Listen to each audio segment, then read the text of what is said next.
Hi, I'm Nina. My son's an addict. Podcast 6. It's never too late to start to get help. And I just want to begin with that because mental illness is something that we all can't control. It's hard for the person going through it to control it, identify with it, even think they have a problem. And that's one of the biggest issues with mental illness and what family members have problems convincing that person that they have mental illness. And how do you get there? And how do you do that in order to explain to them that their actions are not normal? It's not that you're acting improperly, they're acting improperly. So to start, I know my kid's an addict. They don't have mental illness. What are you talking about? Well, you need to ask yourself honestly, has my kid been saying really weird things like, I'm going to save the world? Oh my God, do you ever feel like the FBI is after you? If they're starting to bring up things like that, that's a major red flag. It's not because they were born with it. It's not because you have it in your blood. It's because possibly the substance abuse that they have been doing and the type of drugs they have been using causes psychosis and schizophrenia, bipolar disorder, depression, and I love how they call these co-occurring disorders. But yet, really, when you go to rehab, it's for you to get off of drugs. They don't help them with the next component. So, yeah, the drugs are part of it. But if they're not going to have a program attached to that for people that have been hallucinating and already have had episodes of mania, then how are you going to get help for someone? Because they don't think they have a problem. And you can't get involved as the parent because nobody's listening to us. We're the major idiots in this situation. So you have to understand, the more you know, the less they believe you know, and they don't go by what you say. So it's best not to say much. And we all know that if you disagree with someone, oh boy, you will be cut off. And we don't want to be cut off, right? Because either we're in denial or we're in that mode of, we know he has a problem. They have problems, the kid, but I don't want to lose them. I got to tiptoe around them because otherwise they're going to leave. Where are they going to go? It's like we're holding on to something that we don't really even have. Um, you know, this past year, it was 13 years. And my son called me 3:30 in the middle of the night. Horrible. I didn't answer the phone. Nothing good ever comes at 3:30 in the morning. It just doesn't. So I suggest you don't answer the phone. Calling me, and because I didn't pick up second time, he was very agitated. And sure enough, and I hadn't spoken to him for like 4 months because he went MIA the last time I told him I wasn't giving him any money anymore. And his father cut him off as well. And his brother, forget that. So he knew that he was calling me. And when he didn't get the response I guess he would have wanted, like for me to rush to pick up the phone and listen to him, he said the most horrible things about me. And he texted his father and he texted his brother, and it was really traumatizing. I woke up from that and I realized that I haven't had my son really in 13 years. I don't know who this person is because this isn't my son. So I guess what I'm trying to say is you need to come to this like aha moment. You've done everything you could. This person has problems. Until they are ready to say, I need help, unfortunately, you can't help them because nothing's going to work. Now, I truly believe that if you're lucky and you have endless amount of money, I'll tell you one thing that I would have done. I would get a coach, a life coach. Hire anyone. Hire anyone that's been an addict before. I had my son, when he was clean for 8 months, he helped another kid that was in high school. They paid him a good amount of money a week. He would go after school every day with this kid, hang out with him, do homework with him. Of course, our kids are geniuses. If your kid has any of these issues, they're typically geniuses. Mine walked into the SAT, math, I think he got a 770 or 780 on the math. Crazy. I didn't even study. Walked in, didn't even have his computer, didn't even have his calculator with him. So you gotta realize that they know they're very manipulative and they know what they're doing.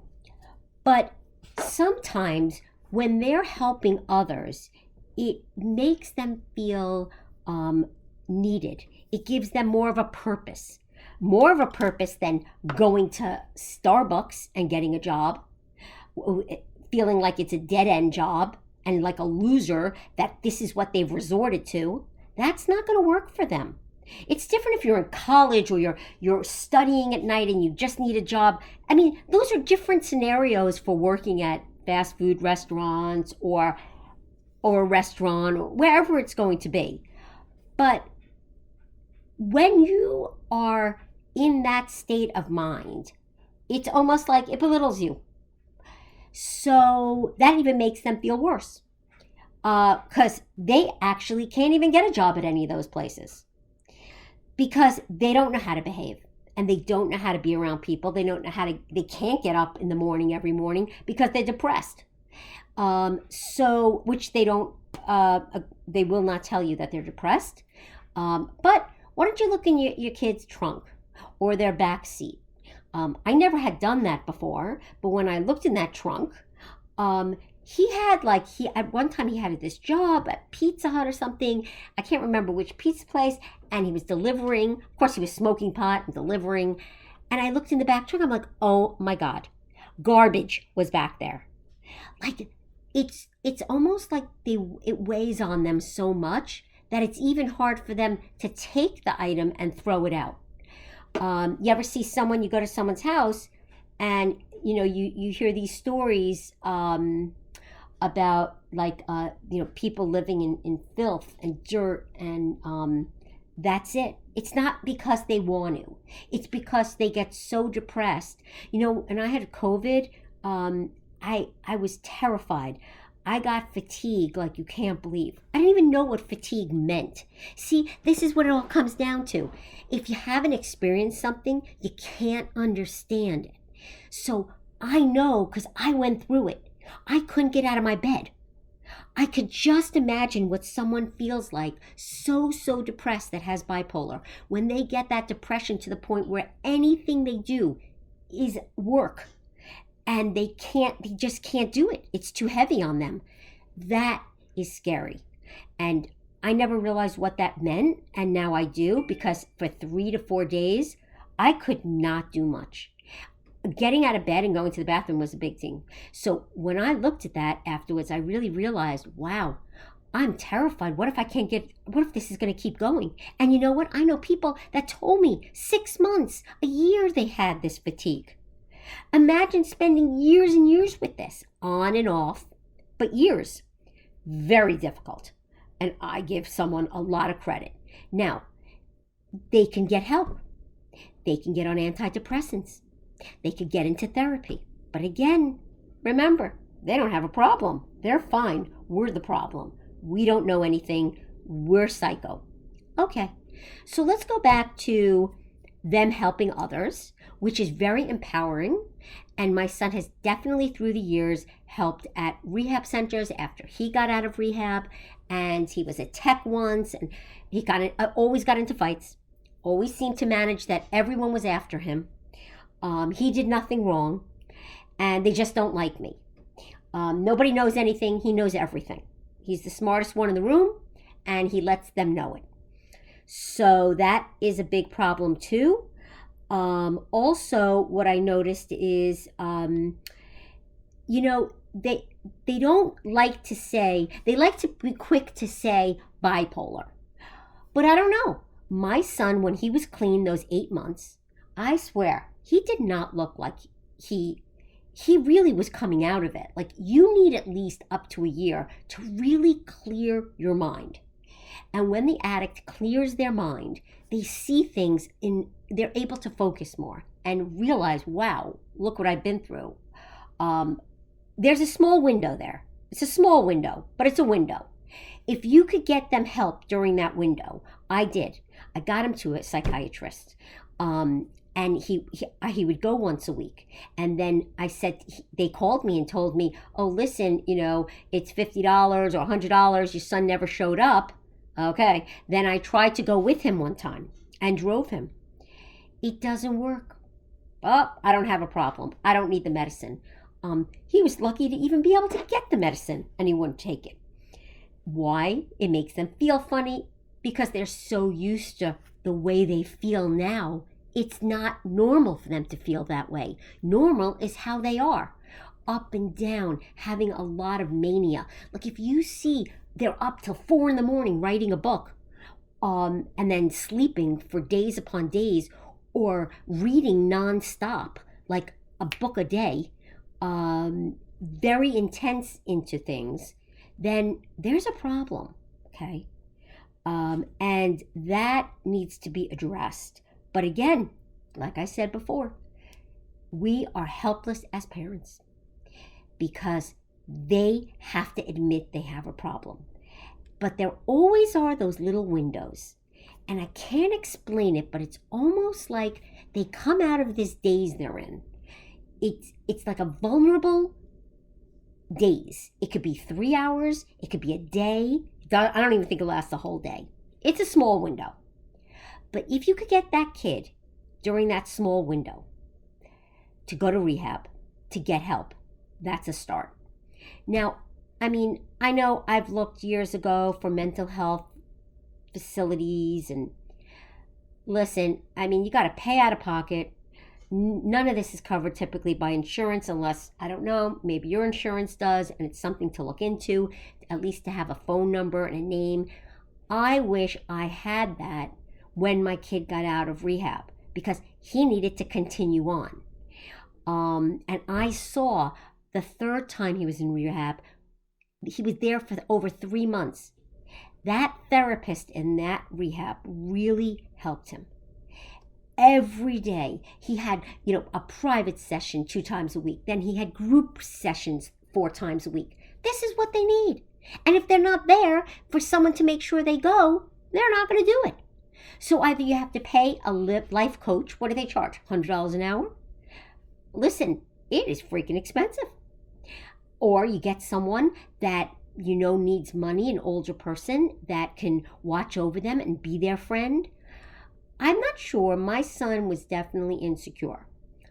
That insecurity led him to definitely lash out.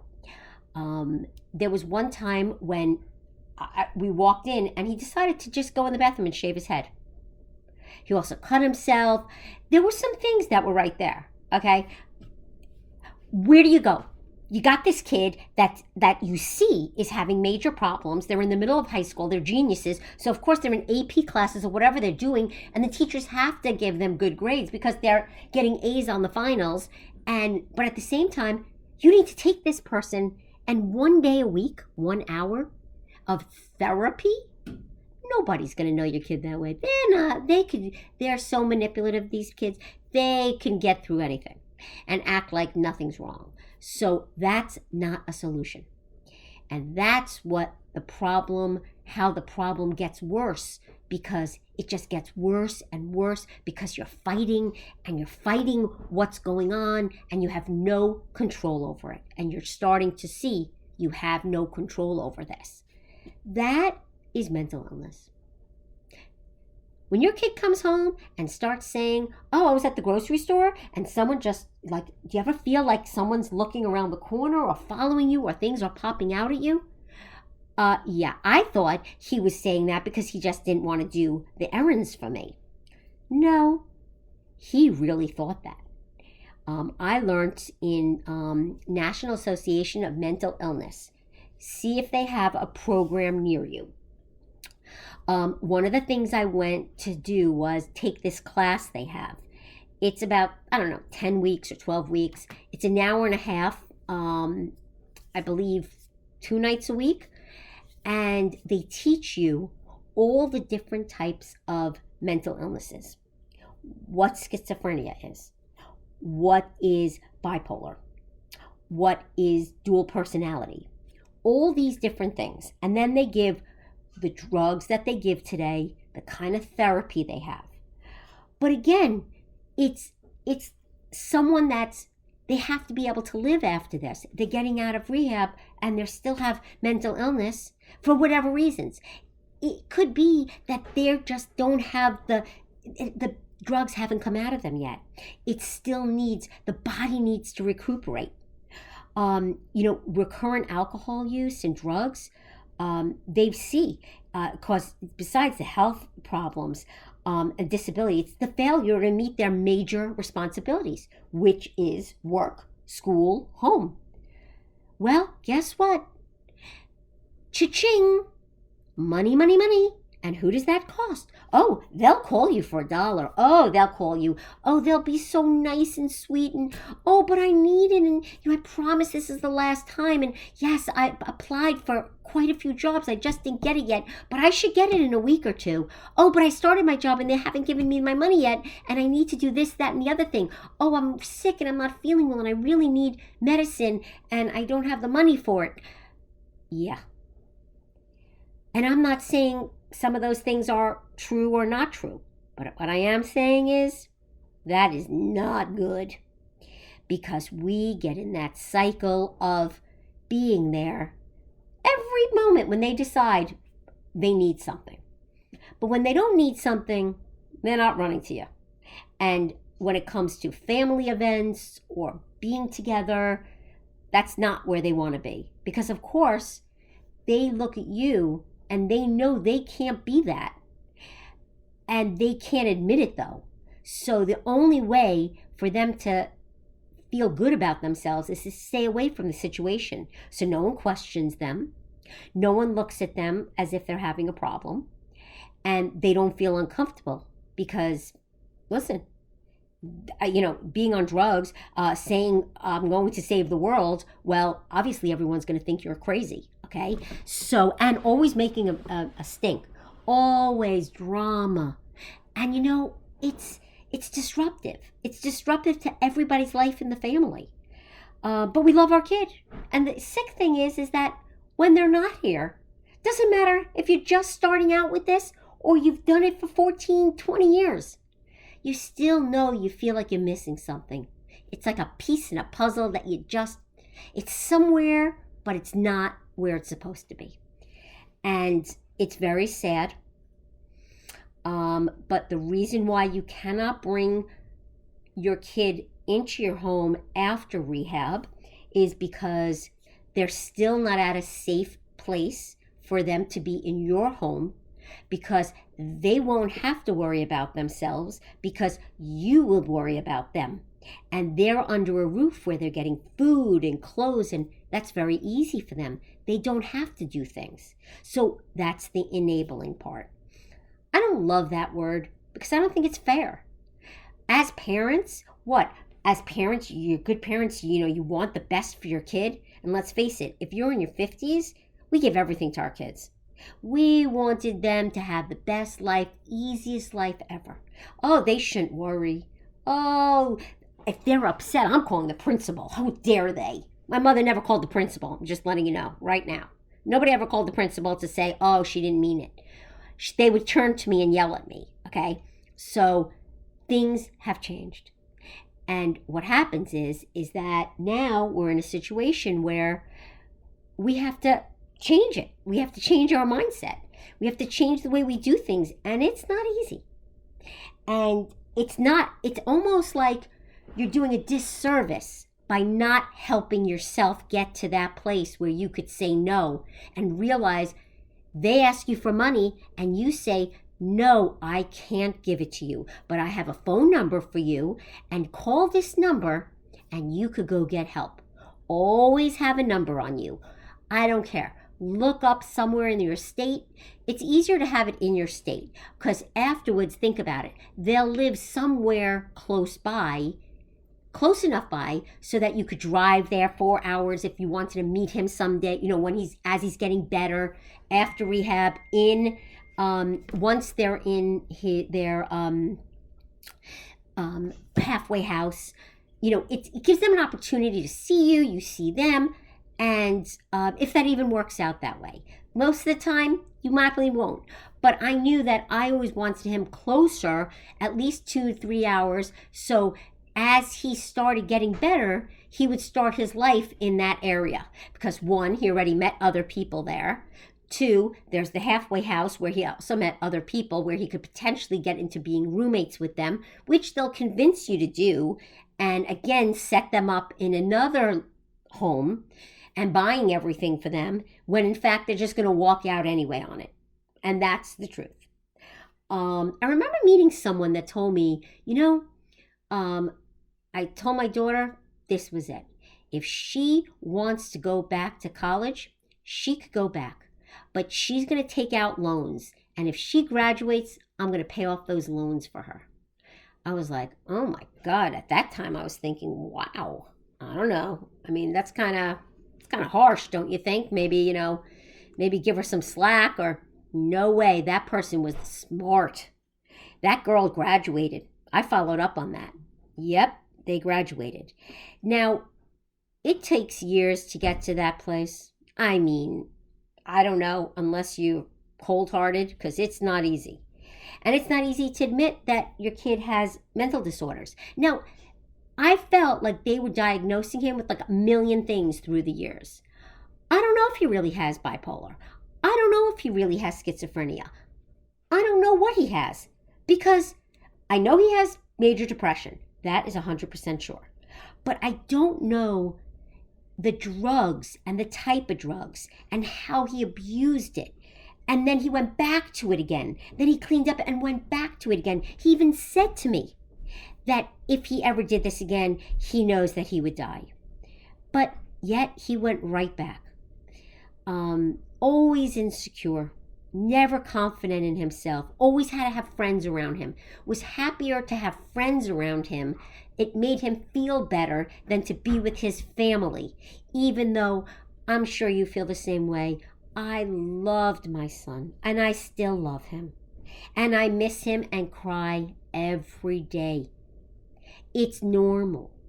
I still think about him, and I will always think about him. But I also think about this person that's been in my life for so many years and the trouble he's made and the chaos and the time he's taken from my life and the things. But you know what? I allowed that. I allowed him to do that. Nobody else did. So by going to this class at NAMI, it's called Family to Family, it helped me figure out that I can't help him. I can't. Nobody can help him but himself. And once he gets to that place where he admits that something is wrong and he needs help or is willing to get the help, then you could go on with trying to take the next steps. I think about it and I'm like, all these years, I felt like if I gave him the tools, if I worked to get him the tools, meaning, going with the right people, making sure the right therapists, really looking into anything I could, any kind of program, and constantly trying to get him an opportunity, try to figure out what's going to work for him. In reality, none of that worked. And the worst times were when I allowed him back into my home. And it's hard to say, you don't want your kid in your house, and what's going to happen to them? And I'm going to put them in my parents' house, and maybe they just need to get out of our house. Don't do that.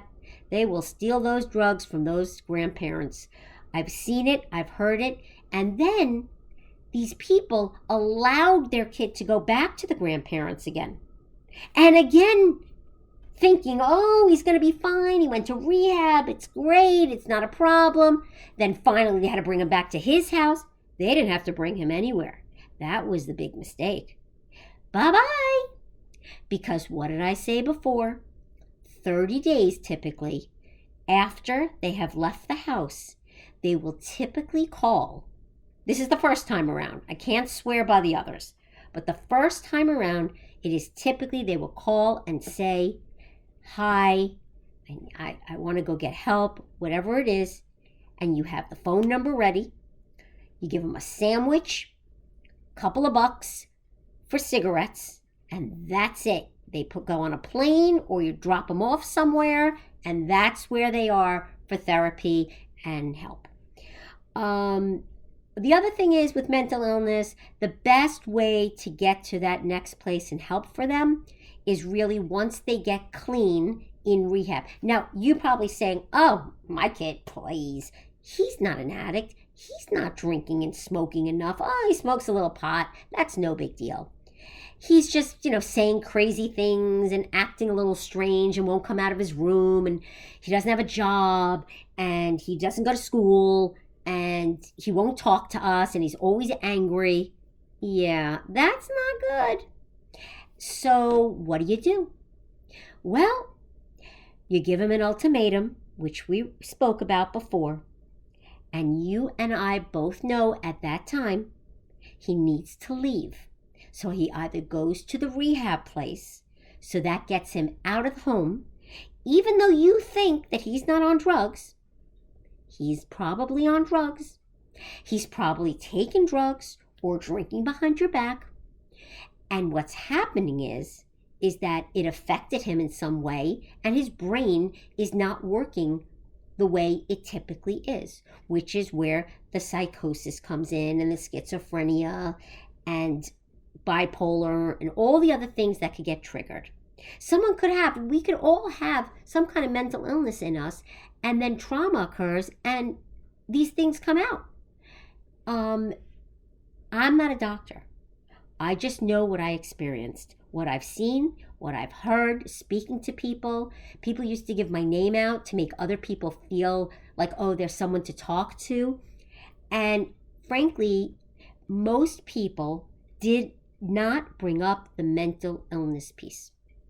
They said, oh, no, but it's the drinking, and I don't know how to get them out of the house. I don't know how to get them help, and they don't want to go, and my husband doesn't believe it. He thinks it's crazy, and we don't really need to do this. And it was more convincing them and helping them out of the denial stage.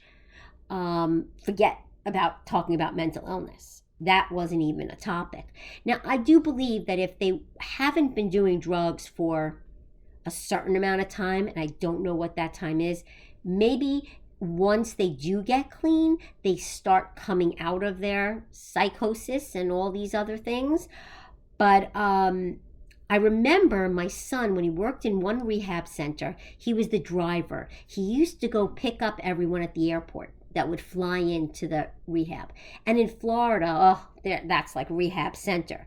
Delray Beach area, St. Lucie. I mean, now all over the state, there are tons of rehab centers. And when they would come in, he would drive, pick them up at the airport, and bring them back to the rehab. One time, he had this guy sit in the back seat. 2 hours he had to drive, this guy, and he couldn't stop talking. And he was saying the strangest things. And my son at the end actually was kind of scared of him.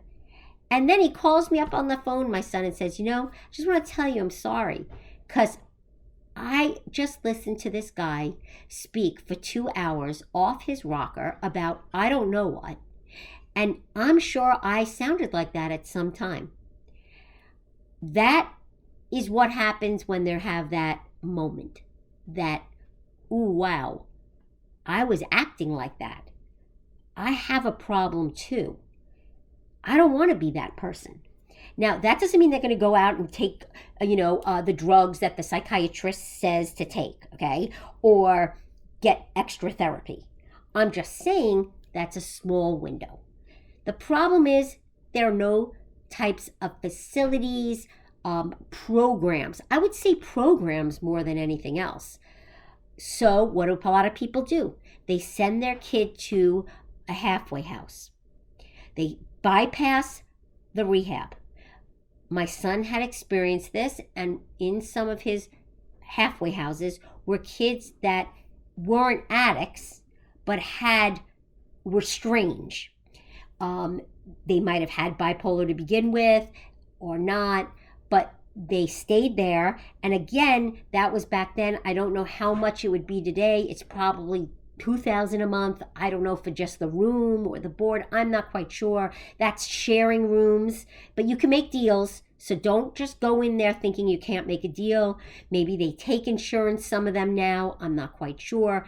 But the thing with with doing that and going to a halfway house after rehab, or not going to rehab and just doing the mental illness part, you go there and you speak to them and you set up something with them. Okay, I need you to make sure that he's taking this medicine this time of day and that time of day, and the kid gets a job somewhere and functions, and he's basically watched over by people there at the halfway house. So it's not a private thing. So it's not like someone that's literally living with them. It's almost like you need a nurse. It really is. It's like, and at times I knew it and there was nothing I could do about it, because you need to step aside, because again, you are the parent and you know nothing, and they don't want to hear it from you because they crap on the ones they love the most, and they find anything in their mind to make them feel better about the way they're acting. So they blame you because they know no matter what they do to you, you will always love them. And it's true. We will always love our kids. No one's going to ever stop me from loving my kid. But I don't have my kid right now. I have a stranger. I don't know where my other kid is. He hasn't appeared yet. But it's never too late for him to appear. I did start losing some hope many times, and I've had some horrible, horrible dreams. I was at his funeral. I'm at the side of his funeral. I'm giving a speech. I really didn't want to, but I felt like if I didn't, then I wouldn't have closure. I mean, I've had a couple of these dreams. Nightmares. Woke up crying, like, wow, crazy crying. And I guess subconsciously I'm terrified that I'm going to lose him and he's going to die. The third time after I gotten him from rehab, before I got him to rehab, he hugged me and said, if you wouldn't have come to get me, I never would have gotten help and I would have died here. Now, I think of that every day. But I know, look where I am again, right? They have to get help themselves. It's going to be pounded in your head over and over and over again, and it is freaking hard to understand, and you don't want to hear it because you know more than everybody else. Well, you don't, because you haven't even experienced the worst of it yet, which is the sad part. And if you have, then you know what? You and I both know that we have so much work to keep doing, and that you constantly have to remind yourself not to give in, not to be manipulated, not to allow a family member to say to you, how could you not go get him? You know where he is. Why don't you go try to help him? Why aren't you going to tell the people where he's working that he has issues? Why are you not saying that to them or warning them? Really? Oh, okay. Guess what? The last time I did that, they told me, the people that I tried to explain the problems my son has, said to me, no, he doesn't have any problems. He admitted everything to me, but he is not doing any drugs, and he is on a spiritual journey, and he is fine. Okay, really? All right. Yeah, that's why he got kicked out of the program 6 months later, which I could have told you he would have done, and would have happened. Now, it took 6 months. This time right now, it's been over a year. This is the longest I've never spoken to my son. And it is hard. But again, mental illness, think about it. It's our mental illness as well. It becomes our problem. And then we, in turn, go through depression. I'm on meds. Heck, I realized from the beginning when I started this, way back when, I couldn't get out of bed. I was getting out of bed to go to the gym, and I'm a hyper person, and then I'd come back home and work from my bed. And back then I was able to work from home, which is really weird because now it's like more common. Back then it wasn't, and I thought it to be odd. But guess what? That's what I did. I couldn't move. There were days, I would go to people's houses and they'd be like, Nina, why are you always the first one to leave? Why are you always the first one to leave the party? Why? Why do you have to leave? Don't leave yet. And you know what? It's because I just didn't have a desire for anything. I felt so helpless. I felt so distant from everyone else because they're going on with their life. Mine stopped. Mine stopped the day I had to go save my son. That was the most traumatic day in my life, and it sure was. So listen to intro, and that will fill you in on it all. But we've all had that PTSD moment. And basically, I don't want to go back there again. So I have to work on my mental health, just like you have to work on yours. And what's entailed in that is going for help once a week, making sure you're able to get out of bed, you don't feel so heavy, life's not such a chore. If life's a chore, you better change your life because that's not the way to live. You need to find things that you like. Try finding some kind of activity, pickleball, tennis, whatever it is. A night out with the girls, cards, mahjong, canasta, poker, anything. Something that will keep you busy and occupied because that's what we need. We do. We can't fill every second of our day with it. But, if you sit around, what are you going to nitpick at? Everything that's wrong. And you don't want to do that because that's where the depression comes in. And you're no good for everybody else in the family. You're not there for everyone that needs you. So that's why mental health piece is so important. It's interesting. There was a rabbi that had called me once, and he called me about my son to ask him how he was, which was very nice. And I said, look, who am I to talk about my son? You lost a child. They were ill. They got sick. They died. They were like 3 or 4. Who am I to come out and say to you how I'm feeling? I can't do it.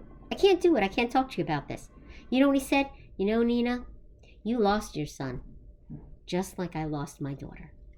And I thought about it then, and that also kind of helped me change my view of things.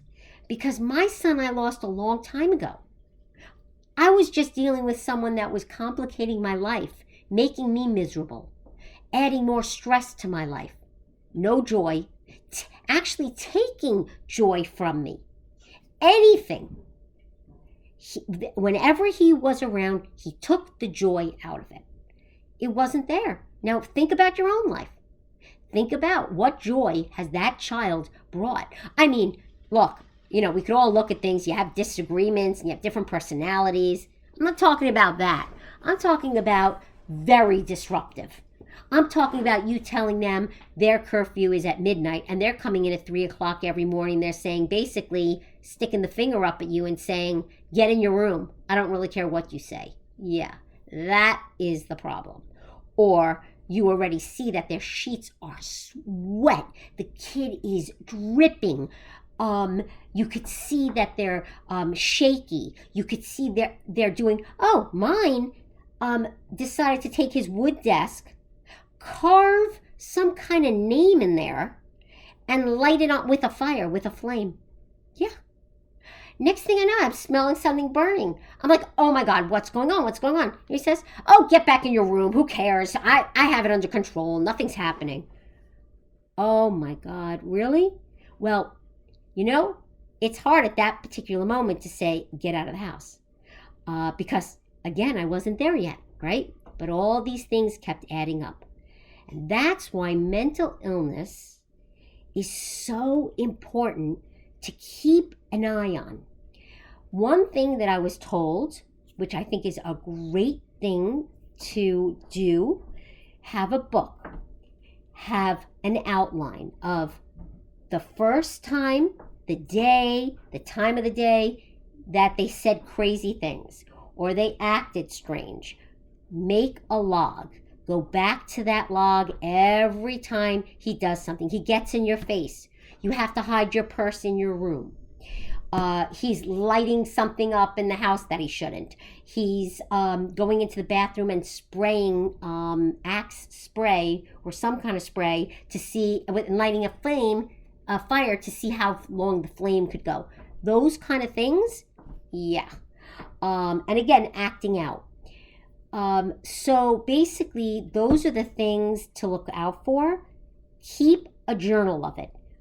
Because when they have to go to the first rehab, it will really give you an idea of sharing with them the information. I used to do that. I don't know if it helped. It sure as helped me because it gave me an better understanding of where my son was at. And especially every time he went back to rehab, every time he came out, they'd be quick on, oh, take this drug and this will help you. And then, oh, don't forget, they have to get off of cigarettes. So again, it's like one addiction to another. And, they haven't really addressed the gambling issue. So that's in there as well, a different component.